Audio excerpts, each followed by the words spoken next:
Hola, muy buenos días y bienvenidos al webinar de hoy que hemos titulado Marca e identidad frente al reto de la transformación y en el que vamos a hablar pues, principalmente sobre el impacto que tiene en el contexto tecnológico y digital en la identidad, la estrategia y la marca de las empresas, ¿no? Para tratar este asunto, hoy contamos con Christopher Smith, CEO de Brand Smith. Muy buenos días, Christopher. Buenos días, Ramón. Buenos días a todos. Pero bueno, antes vamos a ponernos en contexto, y nunca mejor dicho, con una breve introducción en el que, pues bueno, nos vamos a centrar más en este cambio de hábitos que hemos ido sufriendo o que hemos ido percibiendo en los últimos 10 años. Y, por supuesto, también me voy a presentar yo, sobre todo para los nuevos invitados que quizá aún no me conozcan. Mi nombre es Ramón García y soy el director de Marketing y Recursos Humanos de Exevi. Y también para los que no conozcáis Exevi, os lo voy a presentar en un minuto o en menos de un minuto y voy a seguir pues, con lo que llamo yo la metáfora del Sherpa digital, que dice mucho de nosotros, ya que aquí en Exevi vemos la transformación digital como un camino que hay que recorrer, o mejor dicho, pues como una montaña que hay que escalar, ¿no? La mayoría de departamentos y de empresas pues implanta solo unos proyectos tecnológicos al año, unos pocos, y probablemente solamente cambien de estrategia cada 3, 4 años. Pues bien, nosotros eso lo hacemos todos los días, pero no os asustéis porque no lo hacemos para nosotros, que sería una locura, lo hacemos para nuestros clientes y por eso pues somos un compañero de viaje ideal, o al menos así es como nos vemos nosotros, para recorrer ese camino de transformación, ya que, pues bueno, conocemos la montaña, ¿no? Conocemos los peligros del ascenso, sabemos si hay un riesgo de alude, viento racheado, porque hemos subido y bajado esa montaña varias veces acompañando, pues bueno, a cientos de clientes. Aquí tenéis una pequeña muestra de entre los más de 300 clientes que en los últimos 10 años ya han confiado sus proyectos a Exevi. Incluso yo creo que algunos de vosotros os podéis estar viendo ya directamente ahí. Y lo dicho, con esto termino las presentaciones y nos vamos directamente a la introducción. Bueno, no es ninguna sorpresa si os digo que en los últimos años hemos vivido grandes cambios tecnológicos y también sociales, hasta tal punto que esa frase ya parece una frase hecha que repetimos sin fijarnos en los detalles. Pero es solo realmente cuando echamos la vista atrás y nos fijamos en eso, en los detalles, cuando podemos ver la envergadura de estos cambios y la velocidad a la que se han ido produciendo. Por ejemplo, aquí tenéis os voy a enseñar enseguida, una pequeña muestra de lo que llamo yo los grandes éxitos y fracasos de estos 10 años. Pues el iPhone, Lehman Brothers, Android, App Store, redes sociales, cloud, Wikileaks, la salida a bolsa de Facebook, Mega Upload, la compra de Nokia por Microsoft, los bitcoins, smartwatches, impresoras 3D, los coches eléctricos, las emisiones en 4K, la GDPR, bueno, así un montón, pasando por Pokémon Go y terminando con Donald Trump y las fake news, ¿no? Bueno, seguro que todo esto os suena y más de uno ya os sorprendéis, ¿no? Y decir, esto ha pasado tan solo en 10 años, ¿no? Y estos cambios han impactado directamente en nuestra vida y en nuestros hábitos personales, ¿no? Pero vamos a ver todo esto en cifras para entrar precisamente en eso que os decía al principio, en los detalles.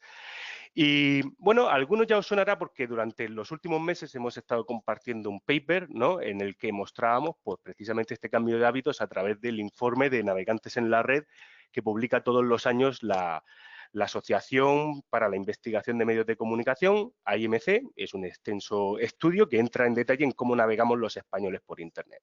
Por ejemplo, en pantalla estáis viendo un resumen de cómo accedíamos los españoles a Internet en el año 2008 y vemos que el dispositivo principal de acceso a Internet ese año era el ordenador de sobremesa con casi un 90%, seguido por el portátil con un 68,5% y en tercer lugar, con un número bastante bajito, un 23,1% el teléfono móvil. Pues bien, en el año 2018 todo esto ha cambiado radicalmente, ¿no? A día de hoy, el dispositivo preferido por todos, no es ninguna sorpresa, es el smartphone, el teléfono móvil, que la gente declara, bueno, las personas declaran que en un 92,1% es su dispositivo preferido, seguido por el portátil y en tercer lugar el ordenador de sobremesa. La primera conclusión que podemos sacar de esto es que nos hemos vuelto más móviles, ¿no? Y también que es un cambio impresionante, sobre todo si tenemos en cuenta que, por ejemplo, el iPhone, que fue quien reinició toda esta revolución, lleva con nosotros tan solo desde el año 2007, ¿no? Aunque parece que ha estado ahí toda la vida, ¿verdad? Otros datos interesantes, ¿os acordáis del Messenger, ¿no? Y ese sonido característico, pues hace 10 años era la aplicación de mensajería instantánea en España, de referencia, Pues bien, hoy en el 2018 no lo utiliza absolutamente nadie y son WhatsApp y Facebook Messenger las preferidas con un 92,5 y un 50,8. Es más, si también os fijáis, las utilizamos principalmente desde el móvil, por lo que también nuestro cambio de hábito en lo que se refiere a la comunicación a través de Internet también ha cambiado bastante, ¿no? ¿Y qué vamos a decir de las redes sociales? En el año 2008, el 39,1% de las personas declaraba que nunca accedía a una red social y tan solo el 28,6% indicaba que accedía diariamente.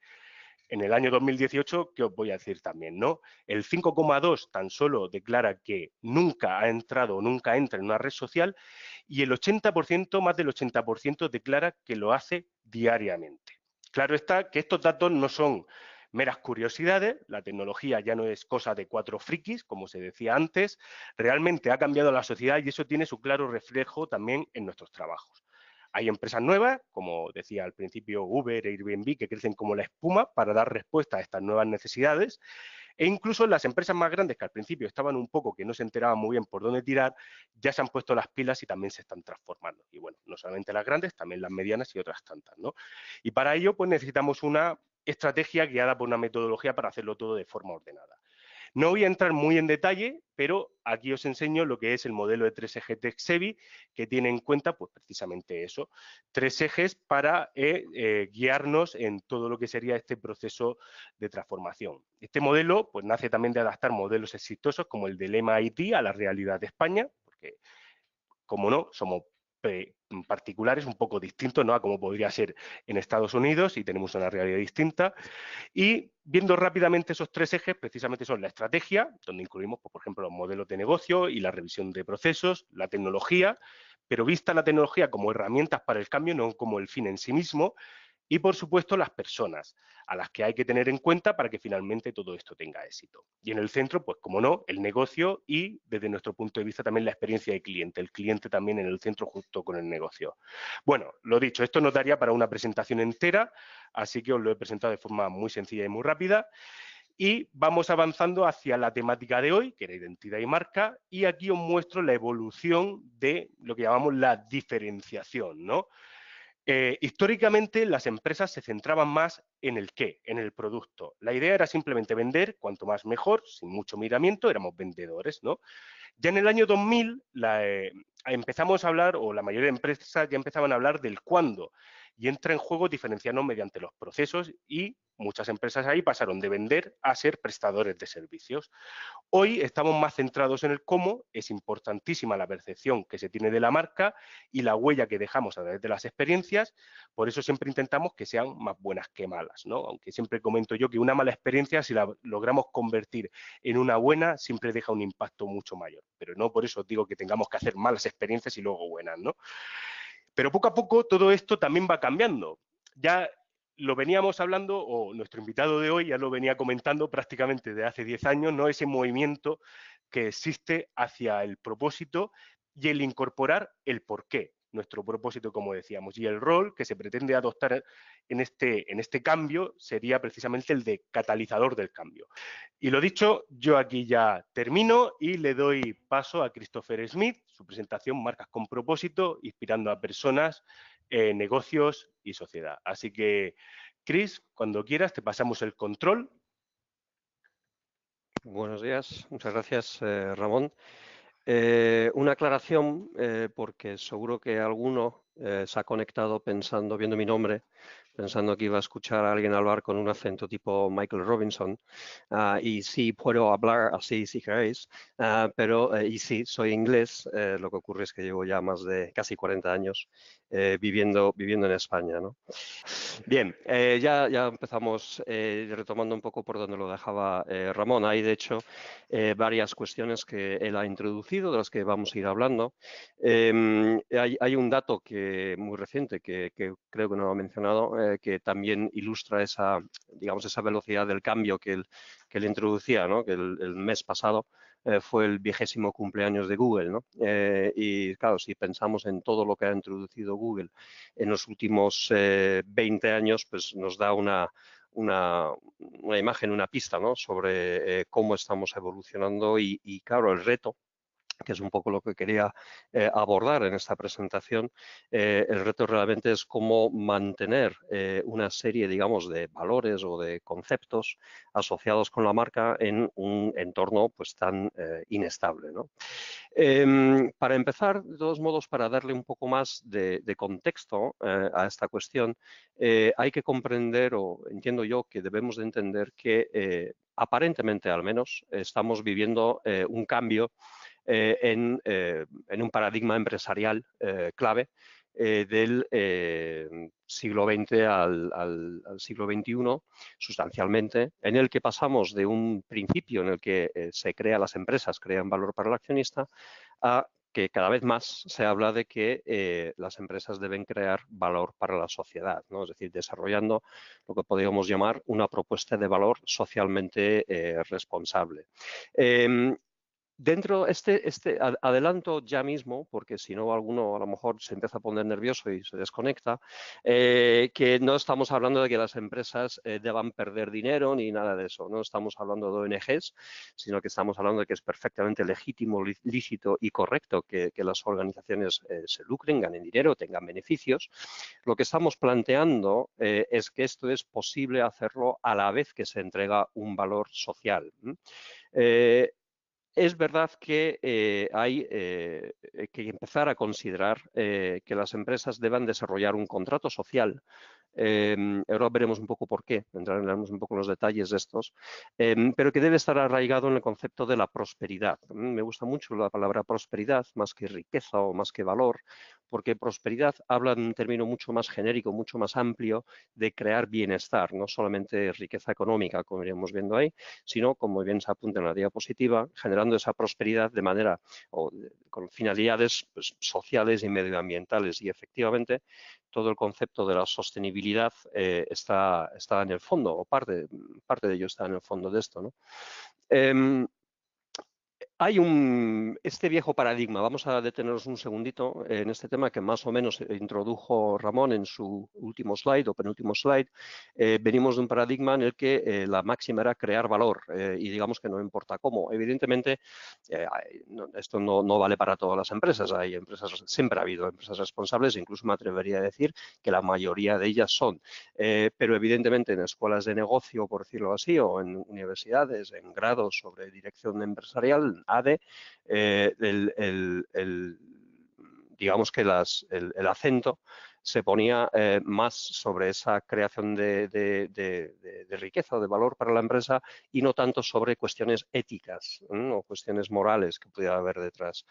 Esto en parte es porque tradicionalmente, desde la revolución industrial, básicamente, podemos hablar de que el entendimiento es que las empresas son entidades privadas y como tales no tienen por qué tener obligaciones sociales, que para eso ya están pues, los gobiernos en sus diferentes estados, sus diferentes niveles, las entidades públicas o incluso más recientemente pues las ONGs e incluso las organizaciones caritativas, ¿no?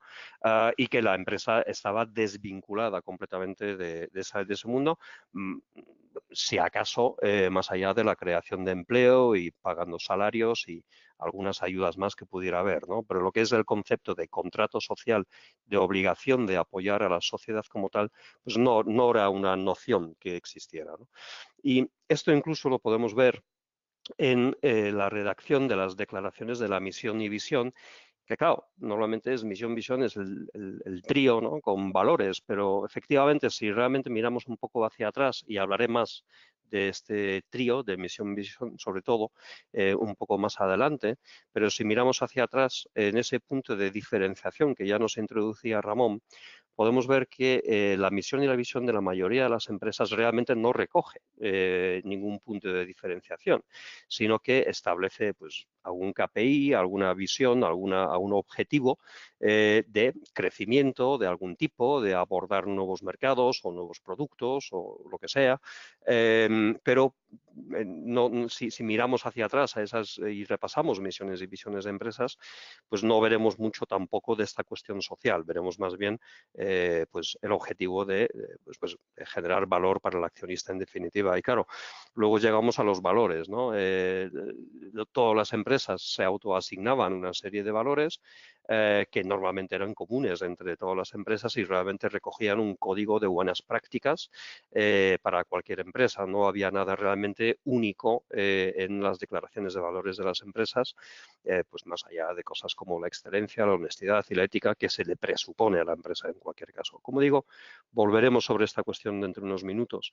Y claro, además tenemos que ver que en este contexto del desarrollo de esos paradigmas tenemos ejemplos aquí, unos más recientes, otros más antiguos, uno muy inmediato, que es el caso de Vestas en León, de cómo las empresas, por lo menos en este caso, hombre, sin tener todos los datos, evidentemente, pero vamos, que hay sombras de sospecha de buenas prácticas honestas o socialmente responsables, creo que la sospecha es clara, ¿no? Después de haber recibido ayudas públicas, casi al día siguiente de expirar el plazo para devolverlas, anuncian el cierre de la fábrica y el despido de la gente, ¿no? Ya sé que hay negociaciones en marcha y parece ser que hay algunas soluciones, pero evidentemente no parece que Vestas tenga muy claro, al menos con respecto a esa fábrica, el concepto de lo que es un contrato social con los que viven en ese pueblo, en ese entorno, en esa comarca, ¿no?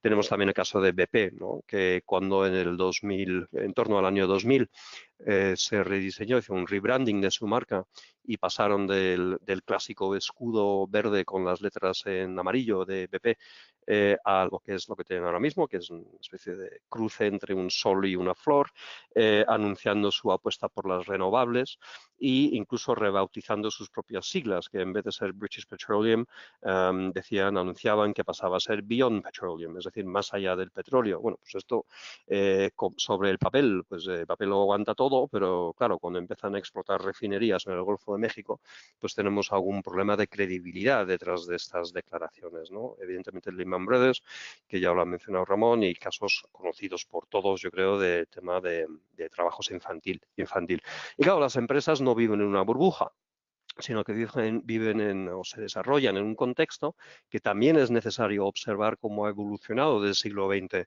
al siglo XXI. A veces no sabemos cuál es el huevo y cuál es la gallina, ¿no? Pero lo que sí está claro, y esto tiene que ver, muchos casos ya lo pone por ahí un poco en la diapositiva, con las nuevas tecnologías, cuyos aspectos ya ha mencionado algunos datos, nos dio Ramón en la introducción, pero sí que podemos hablar de que estamos estamos ya de lleno incluso, en una nueva era podemos decir, de desconfianza, ¿no? Esas conexiones diarias a las redes sociales, bueno, pues hay muchos actores, mucha gente que se conecta de forma, vamos a decir, pasiva, pero también hay un grupo más o menos grande de gente que es realmente activa, ¿no? En la comunicación y se mezcla un poco, pues claro, tenemos aquí problemas hasta de ética en qué se puede decir, qué no se puede decir o cómo se dicen las cosas, ¿no? Porque tenemos personas sin formación necesariamente en comunicación que están activamente comunicando con los problemas o las dificultades que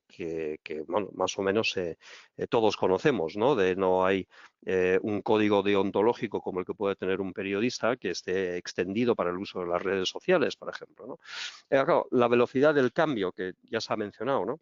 De cómo esto hace que todo se vuelva pues, más inestable. Es decir, ya los proyectos de trabajo, el concepto o las actitudes hacia la vida del trabajo cambian en gran medida por la incertidumbre que genera pues, esa velocidad del cambio. Hace unos meses estuve en el Mobile World Congress en Barcelona y pude ver la conferencia de la directora general de innovación de General Electric, y ella hablaba y puso encima de la mesa una paradoja. Resulta que la cita no es suya, pero es la primera vez que yo lo oía, en el que en vez de hablar de velocidad del cambio, proponía pensar en términos de que nunca en el futuro el cambio irá tan despacio como va ahora. Es decir, que lo que ahora nos parece demasiado rápido o mareante la velocidad a la que vamos, en realidad es lento.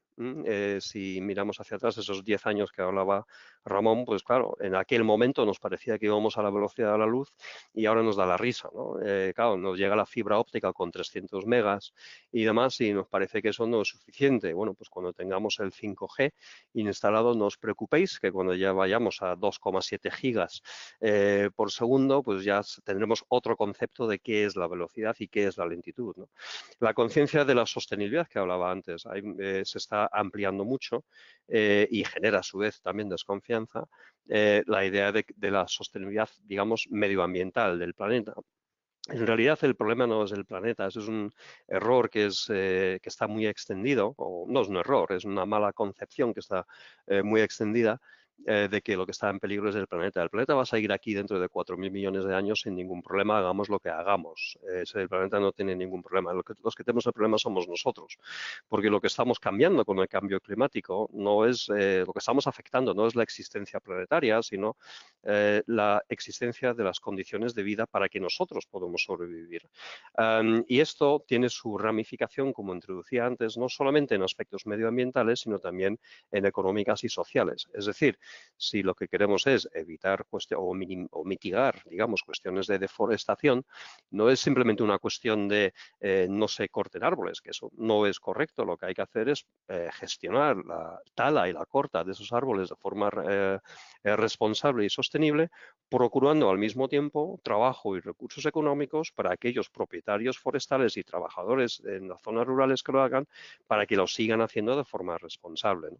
Entonces, este tipo de ideas a su vez chocan contra pues, esas ideas del siglo XX de lo que citaba antes, ¿no? Todo el valor, crear valor no importa cómo, ¿no?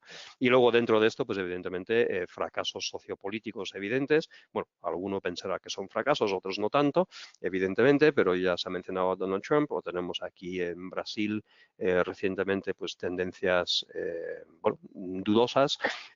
Aquí en Europa está en los periódicos de estos días, tenemos el Brexit, tenemos partidos de un lado y del otro del espectro político que bueno, empiezan a encontrar su espacio después de estar pues prácticamente 60, 70, 80 años desaparecidos del mapa político, ¿no? Y esto nos debería hacer reflexionar, no tanto que si está bien o está mal, sino por qué ha surgido, por qué hay votantes que están a favor de ideas, bueno, que van de alguna forma en contra de los principios fundacionales de la Unión Europea, por ejemplo, ¿no?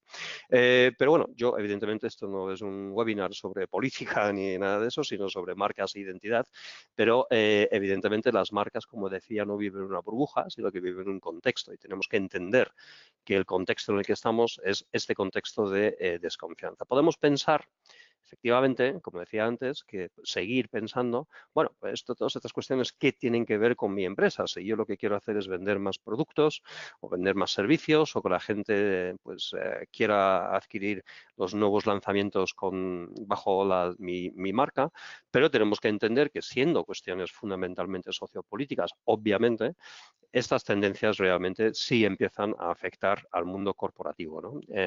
Claro, tenemos que empezar a entender, en parte por culpa de algunas de las cuestiones que hemos estado hablando, de que las empresas tienen que empezar a trabajar en recuperar la confianza de la sociedad en aquello que les atañe y más aún, ahora que se ha puesto, ahora hace unos años, ¿no? Que se ha puesto tan de moda el término influencers, que parece una novedad. Bueno, las marcas desde siempre han sido influencers, es su razón de ser, influenciar esas decisiones de compra. Esto es lo que siempre han hecho las marcas, por eso existen. Pero más allá de que sea su razón de ser, hay que comprender que en redes sociales y en otros contextos, las marcas forman parte de la conversación y tienen que participar. Y al participar no pueden participar o no pueden aparecer únicamente con una finalidad lucrativa. Ya no pueden hacer negocios, pues como dice ahí, ¿no? Aislándose de las preocupaciones del resto del mundo, porque también son sus problemas y son los problemas de la gente que adquiere sus bienes y sus servicios, ¿no? Lo cual nos pone encima de la mesa, bueno, pues mínimamente cualquier marca debe de tener un contrato social, ¿no? En el que podemos hablar de rendición de cuentas, es bueno, no es una palabra, es una expresión, viene a ser accountability, que es la palabra, digamos, más habitual en inglés. Lo que pasa es que, bueno, tiene una mala traducción a castellano, pero en definitiva tienen que ser responsables de aquello que hacen, asumir su responsabilidad, más allá de los conceptos de responsabilidad social, que es el segundo lugar, y evidentemente cuestiones como la transparencia, que lo estamos viendo en todos los órdenes de la sociedad, ¿no? Pero el paradigma que se va instalando es que las marcas deben trabajar más eficientemente, podemos decir, para la sociedad e incluso con la sociedad, en la solución de los problemas de la sociedad, como un actor más, casi como un actor político o sociopolítico más, ¿no? Hay que comprender que en la medida que las marcas participan de esa conversación que hablábamos antes, y hablábamos antes también, hablaba antes del código deontológico de los periodistas y la responsabilidad que tiene cualquier persona que escribe o que habla en una red social, por ejemplo, por coger un caso pues muy obvio, pues debe haber un compromiso editorial de qué se puede decir y qué no se puede decir. No se puede estar constantemente a favor de todo, ni vale ya, no, es difícilmente soportable una marca que hable con el concepto de café para todos y todo está bien, ¿no? No, hay que mojarse, ¿no? Hay que coger un compromiso y estar de un lado a otro. Al final de esta intervención veremos, comentaré algún ejemplo de esto, ¿no? Aunque algunos seguro que ya se os está viendo, se os viene a la cabeza ya. No vale ya para las marcas ser simplemente observadores de lo que ocurre a su alrededor, tienen que participar, tienen que ser actores en estas cuestiones y lo tienen que demostrar con hechos, no simplemente con declaraciones. Volviendo, por ejemplo, al caso de Vestas, a mí, francamente, me da igual lo que pueda poner en la declaración de valores, misión o visión de Vestas o lo que tengan equivalentemente. Lo que han hecho es lo que realmente condiciona mi opinión sobre esa marca. Y cojo Vestas únicamente porque es un ejemplo cercano en el espacio y tiempo para los que estamos en este webinar, pero que podríamos llevarlo a muchos más ejemplos, ¿no?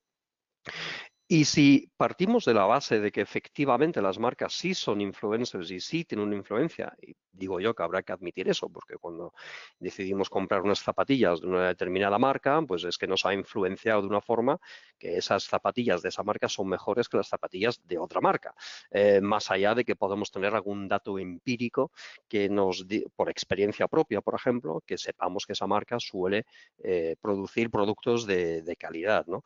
Pero que esa influencia, el nuevo enfoque es, bueno, más allá de utilizar esa influencia para que fulano o fulanita compren mis productos, puedo utilizar esa influencia positivamente para el avance social. Este es el paradigma, ¿no?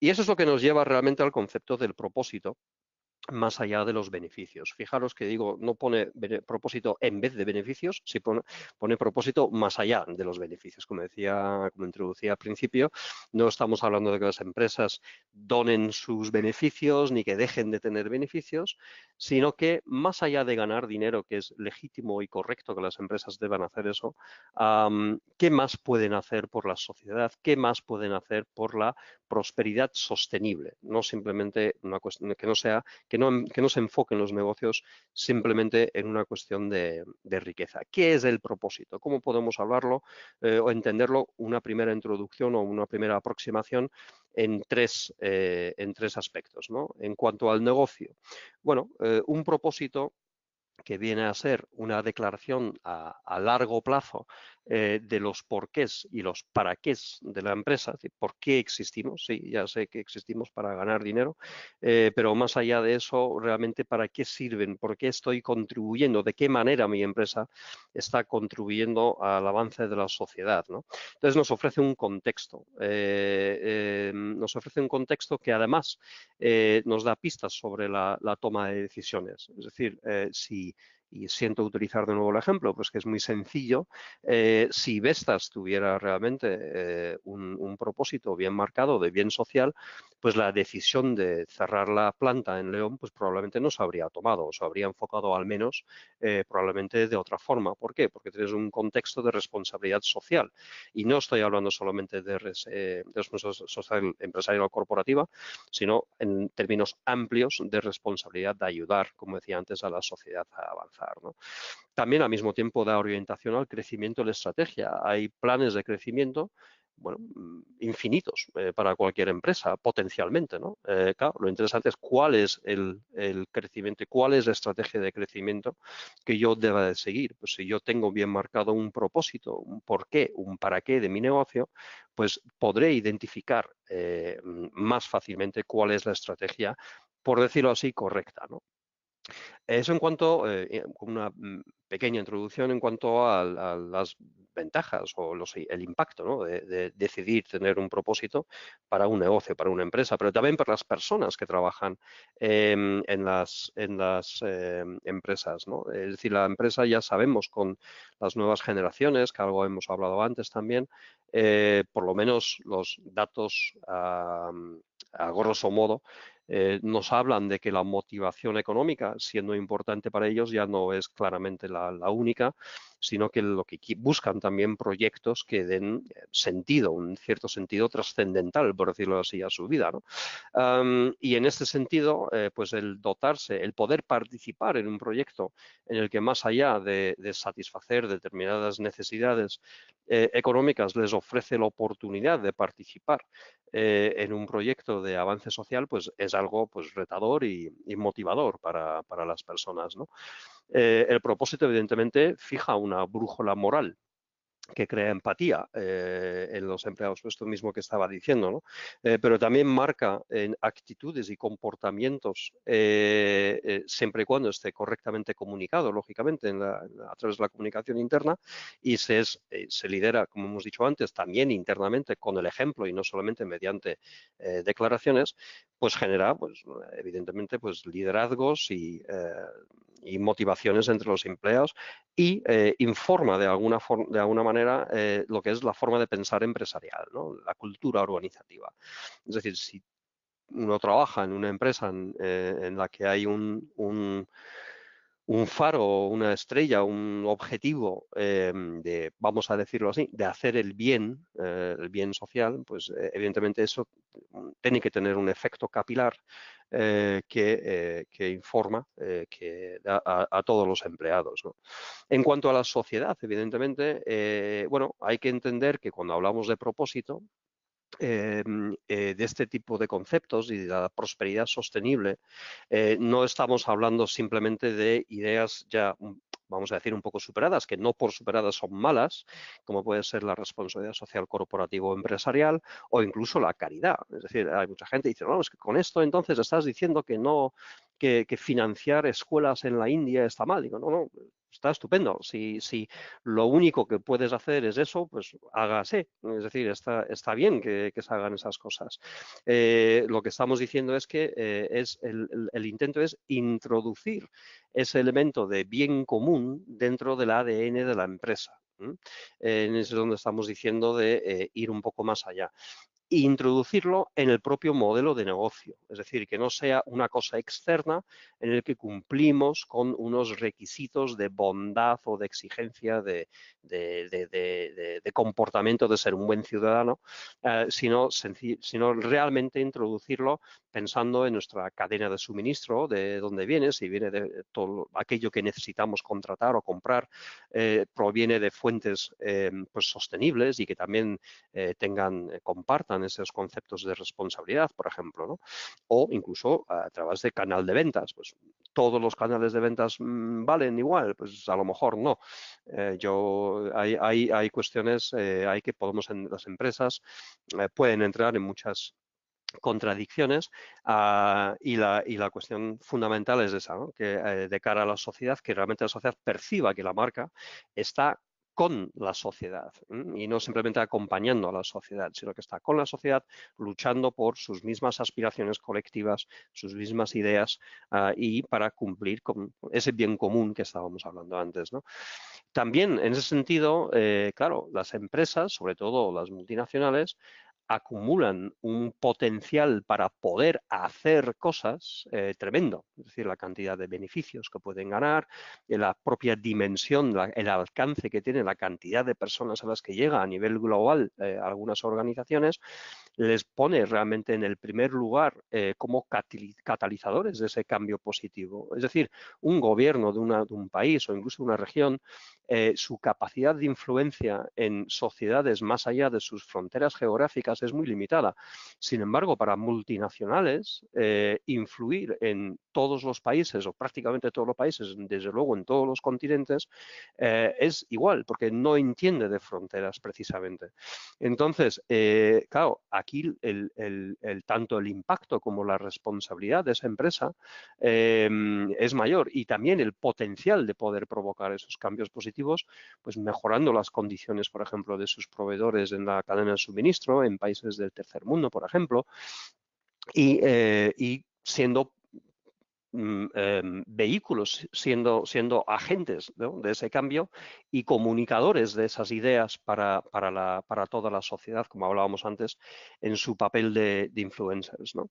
Entonces, si profundizamos un pelín en esas ideas, un poquito más en esas ideas del propósito, podemos hablar de tres cosas. En primer lugar, qué es un propósito o cómo se halla o de qué se trata, ¿no? Bueno, como más o menos introducí antes, es encontrar una orientación de lo que una marca aspira a ofrecer. Evidentemente, está a propósito cortado, digamos, la frase ahí, porque no se refiere a ofrecer mediante productos y servicios, sino, si me apuras, es de lo que una marca aspira a ofrecer a la sociedad. ¿De acuerdo? Entonces, tiene que ser necesariamente una cuestión inspiracional y, de hecho, efectivamente, el poder dotarse de un propósito requiere de un ejercicio no es tan complejo, pero arduo, de exploración y autocomprensión, ¿no? Eso enlaza de alguna forma con lo que hablaba antes de la misión y visión, que hay alguno que puede decir, bueno, que nosotros cuando hicimos la misión y la visión también hicimos un ejercicio de reflexión estratégica, por ejemplo, para poder escribirlos.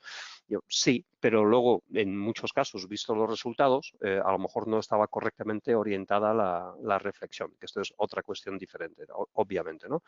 Pero sin duda alguna requiere entender de dónde viene la empresa, qué es la empresa, qué es lo importante de la empresa, qué es lo que hace esa empresa única y hacia dónde va y realmente cómo va a participar con la sociedad, como decíamos antes, y con las personas en la generación, bueno, en definitiva, de un mundo mejor, ¿no? Sé que todo esto muchas veces puede sonar un poco naif, pero evidentemente también el que más o el que menos sabe que es cierto, ¿no? Que, bueno, las palabras son las que son y si suena un poco infantil, pues sonará, pero realmente tiene un alcance que cuando se consigue articular de forma correcta produce unos cambios incluso de comportamientos y actitudes dentro de la organización porque toca esa tecla inspiracional, ¿no?, que hablábamos antes. Es decir, un propósito, de alguna forma, inspira y aspira al mismo tiempo, ¿no?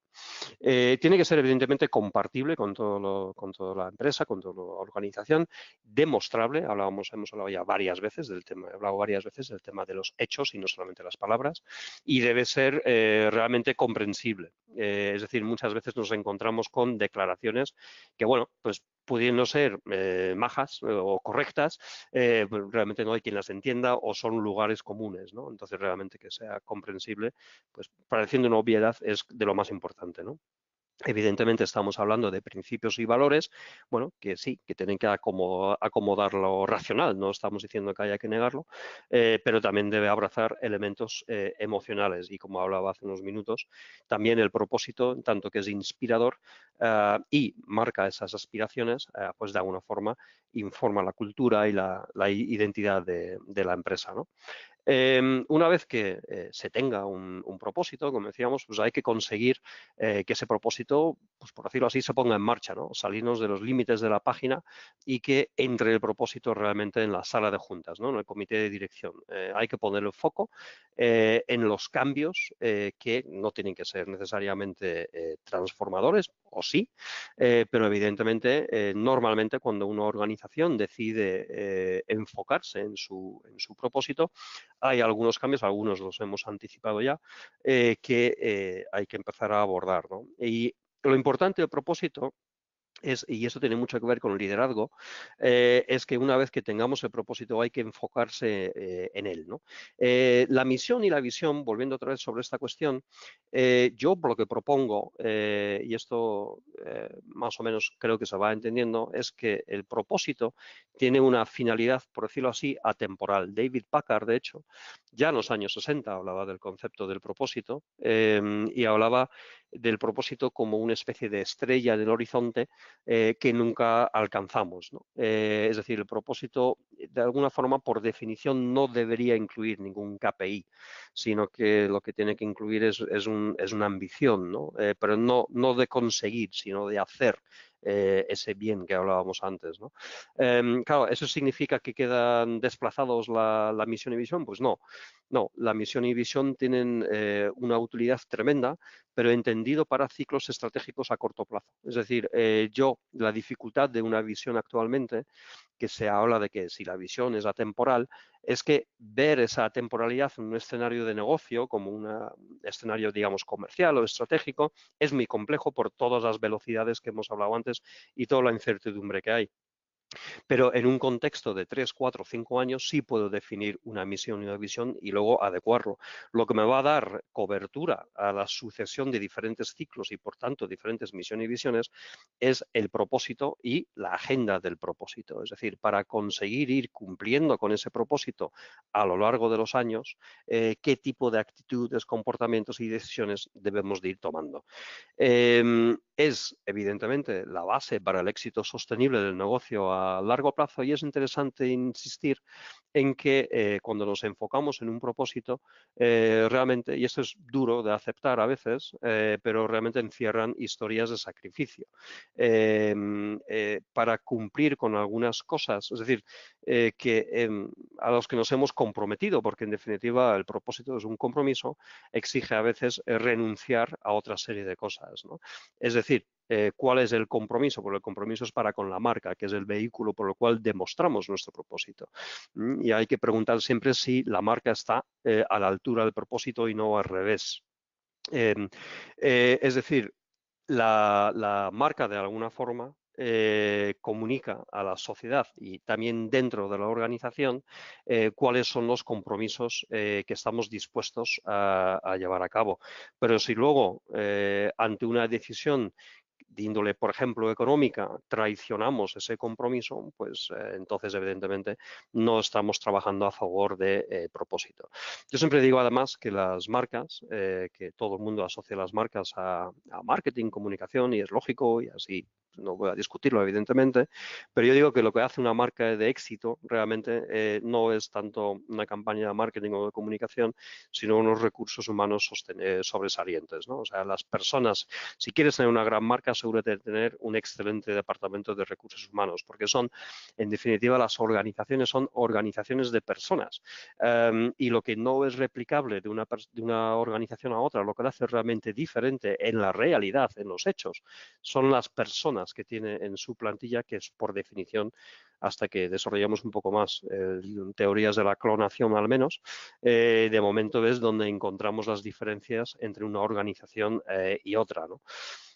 ¿Por qué? Porque la marca se manifiesta en 3 ámbitos. Uno es las personas, que estábamos hablando.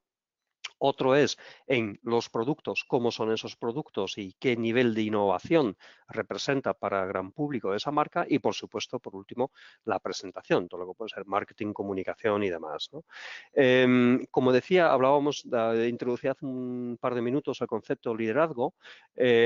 También ese compromiso del propósito vinculado a la marca exige dirigir la organización con ese compromiso y compartirlo dentro de la organización. Y las organizaciones que actúan con ese propósito dentro y fuera, pues de alguna forma adquieren un brillo un poco especial, ¿no?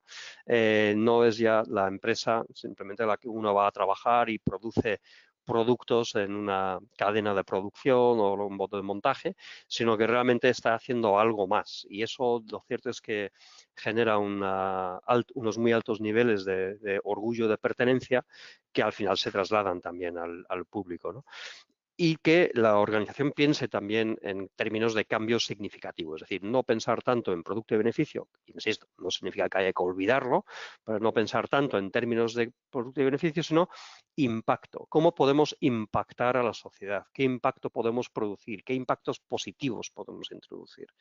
Y que hay que entender que esos beneficios, para que sean responsables, son de marcas de confianza. Y recuerdo que lo que hablábamos al principio era de cómo recuperar esa confianza dentro de ese contexto de incertidumbre en el que vivimos. Por último, o casi por último, cuatro ejemplos, ¿no?, de casos, algunos más cercanos o referencias para aquel que quiera investigar un poquito más o reflexionar un poco más sobre la cuestión. Es reciente la campaña de Nike con Colin Kaepernick, el quarterback de color que se arrodilló durante el himno y que este mes Nike ha puesto como cabecera de sus campañas de comunicación. Hay que recordar que este quarterback recibió toda la furia de Donald Trump acusándolo de ser un antipatriota, y aún así Nike, pues con todo su presupuesto de marketing y comunicación, que no es poco, ha apostado por defender pues, una postura que es claramente una cuestión social, de integración, ¿no? Hay quien habla también de que está relacionado con, vamos a decir, el aniversario del tema del Black Power y demás, pero bueno, eso ya que cada uno decida, ¿no? Desde mi punto de vista, desde nuestro punto de vista, creo que lo interesante es ver cómo una marca, en vez de dedicarse a poner anuncios agradables de gente conquistando competiciones y ganando carreras o lo que sea, apuesta realmente por un avance o lo que considera que es un avance, un cambio a nivel social, ¿no? Patagonia, hablaba de los sacrificios hace un momento. Patagonia es una marca de ropa outdoor, supongo que la mayoría lo conocen o suena, es pues, escalada y este tipo de cuestiones, y hace unos años descubrieron que en su cadena de suministro, el que proveía, uno de los proveedores o los proveedores, mejor dicho, del algodón con el cual fabricaban las camisetas, utilizaba pues algodón, digamos, no sé si el término correcto es industrial, pero vamos que en definitiva que utilizaba fertilizantes, insecticidas, ese tipo de cuestiones, ¿no? Y entonces, para estar en línea con su propósito, que era no causar daño al medio ambiente, era uno de los elementos de su propósito, cambiaron al proveedor, modificaron su cadena de suministro y decidieron comprar productos solamente a empresas que fabricaban algodón orgánico. Y el primer año solo fueron capaces de abastecer el 70% de la demanda. Tuvieron que renunciar al 30% de ventas de camisetas sencillamente porque no tenían algodón suficiente para producir las camisetas.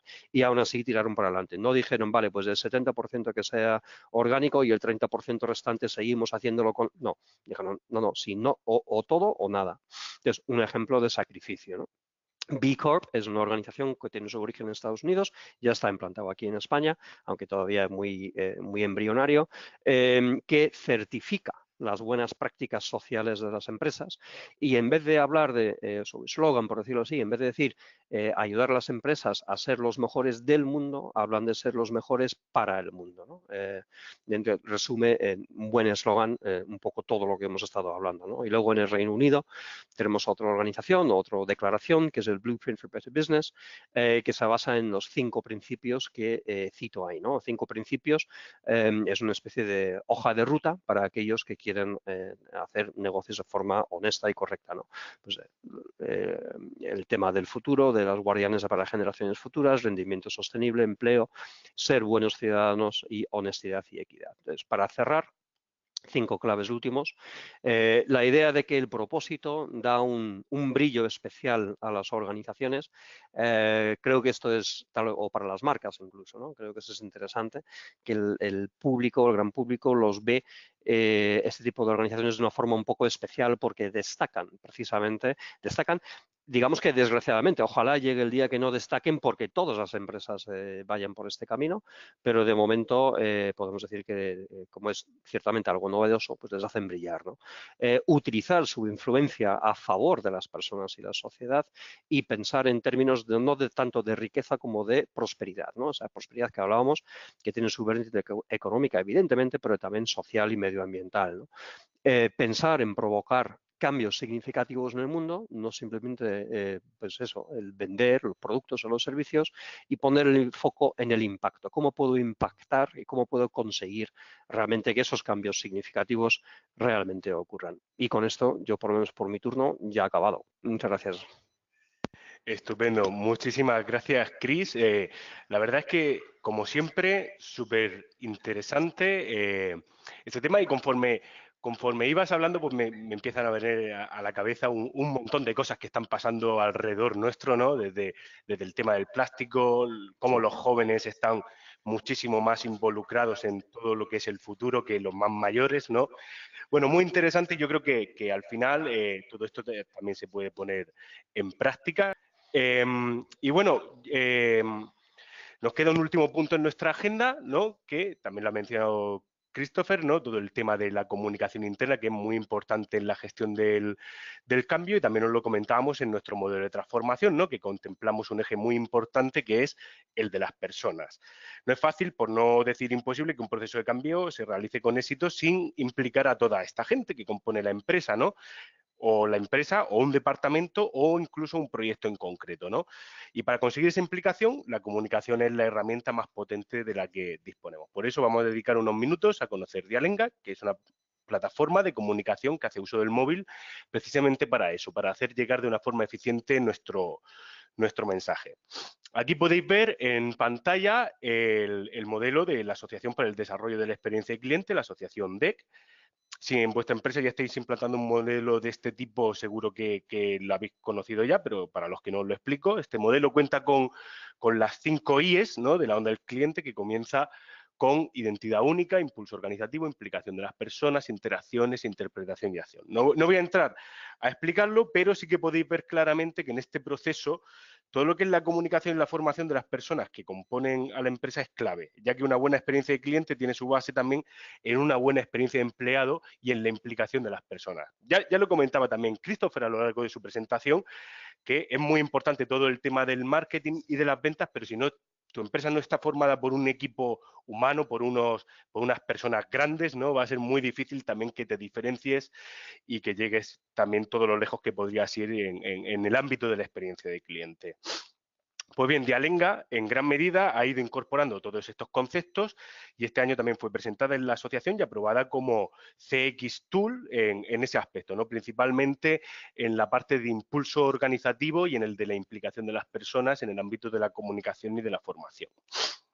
No voy a entrar demasiado en detalle, como os decía, pero Dialenga es Dialogue and Engagement y es una plataforma de comunicación móvil cuya finalidad es proveer a la compañía de un sistema de envío de mensajes rápido, fácil y medible y a la misma vez, pues por supuesto, también seguro. La plataforma pues, consta de 2 piezas. Por un lado tenemos la aplicación del empleado, que es una aplicación móvil muy ligera y muy sencilla de utilizar y está pensada para que cualquier persona de la empresa, ya sea cual sea su formación, o si está fuera o dentro de la oficina, como podrían ser los comerciales, los instaladores, la persona en movilidad, puedan recibir los mensajes. Porque incluso también nos hemos encontrado con casos que no es que ya no tengan ordenador, sino que incluso hay personas dentro de nuestra organización que tenemos que involucrar que ni siquiera tienen correo electrónico de la empresa. Y por otro lado, tenemos el gestor de contenidos, que es una pieza muy importante, que es la que utilizamos para gestionar toda la comunicación, ¿no? Siempre me gusta destacar que la plataforma en su conjunto es sencilla de utilizar. Más hace un par de semanas, en nuestra última implantación, estaba hablando con el cliente para preguntarle qué tal iba todo y me decía que no se imaginaba que desde el primer día ya pudiera estar comunicando. Y bueno, esa es la gracia que tiene Dialenga, ¿no? Que con la facilidad de las 2 piezas de la plataforma, en cuestión de horas puedes empezar a comunicar a través del móvil y olvidarte, pues bueno, otros elementos que convierten bastante menos, como podría ser el correo electrónico, ¿no? Para entender mejor este efecto de cómo logramos involucrar a las personas a través de una mayor conversión, ¿no? Vamos a centrarnos en 5 claves, que las repasamos rápidamente. La primera serían las notificaciones push, que nos lleva, realmente la clave no son las notificaciones push, sino es la conversión. Hemos visto que en nuestras implantaciones hemos medido que en media la conversión de los mensajes que hemos ido enviando es del 80%. Esto, pues bueno, todos los que comunicáis sabéis que es una conversión muy superior a la de otros canales de comunicación más complejos o generalistas, como podría ser el propio email o las intranets, que son lo que más utilizamos para comunicarnos con las personas, ¿no? Luego, otra clave, que se apoya también en la anterior, es que gracias a este canal conseguimos que nuestras encuestas lleguen más rápido a los usuarios, lo que también nos permite recibir más respuestas en menos tiempo. Estas encuestas se pueden enviar en un mensaje, enlazando, pues, por ejemplo, el software que ya utilicemos a través de un link, ¿no? Si utilizamos una aplicación web, podemos hacer que tenga mayor conversión enviándola dentro de un mensaje, o también se puede hacer a través de algo que proveemos de forma nativa que se llaman los diálogos, que no es más que un cuestionario en árbol que, dependiendo de lo que vaya respondiendo el usuario, avanza por una rama u otra de la conversación que tengamos programada.